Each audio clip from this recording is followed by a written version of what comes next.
My name's David Jones. I'm the District Manager for the Rural Fire Service in the Blue Mountains. My role there is to sort of try and look after one of the most bushfire-prone risk areas in the world, and I need to bring together 2,500 volunteers, people who come from all walks of life. It's inevitable that we will get fires in this district, and we need to be ready to deal with them. My area covers approximately 160,000 hectares. Of that, about 140,000 is a World Heritage National Park. Out of the remaining area, we've got 35,000 homes and 75,000 people who live in that area. So this job is a very full-on job, there's no question about that. If you think it's 9 to 5, you can forget about that.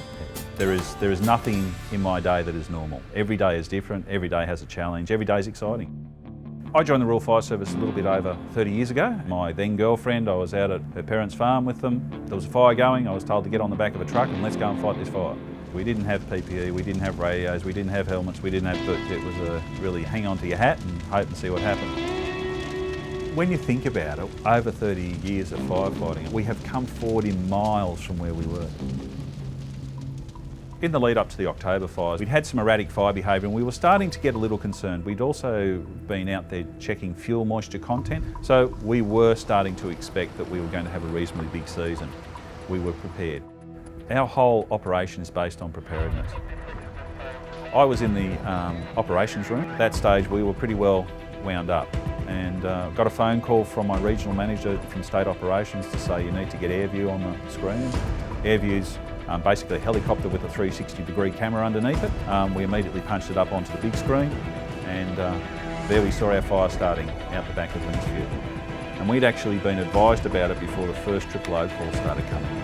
The first thought I had is that this was going really fast, and I turned to my operations officer, Rob, and I said, Rob, is this our fire? It was going that fast. It was actually defying a bit of logic. I guess I started to get a bit of a sinking feeling. I could see that this was going to go pear-shaped very, very rapidly, and we were going to be hard-pressed.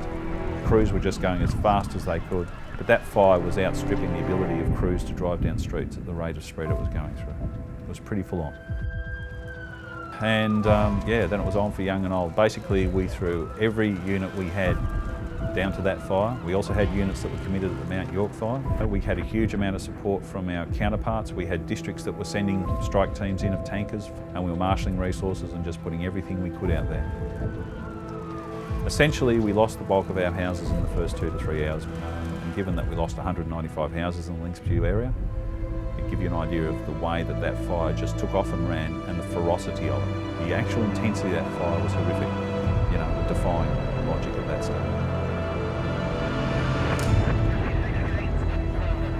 The radio was just going flat strap, and that just kept going for the next 24 hours. We did not stop. And all the time I'm trying to make decisions as to keep the operation going to combat that fire.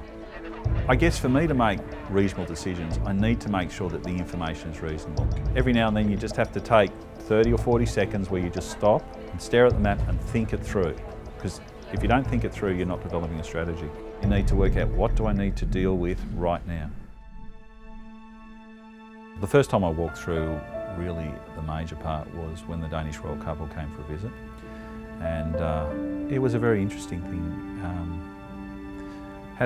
Had a guy who came up, he said, just like to shake your hands and say, thank you very much. I lost my house, but thank you for everything you're doing for us. And that's probably a very, it's a raw emotion. It's very much understands that people have lost everything, yet they're still grateful for what you do. You start to have to deal with your own sense of loss of what has occurred to the community. As much as anyone else, I'm a member of the community, and I have to, you know, work my way through with that. You know, look, I'll be honest, my people can walk on water as far as I'm concerned. They are that good, my firefighters, but there's a limit to what anyone can do. But you will all still feel a sense of responsibility at that loss. But it's important to remember, from my perspective, not one life was lost during those October fires. You know, we're looking at a fire that consumed almost 200 houses in 3 hours, and yet we didn't lose a life. Everything else can be replaced, but a life can't.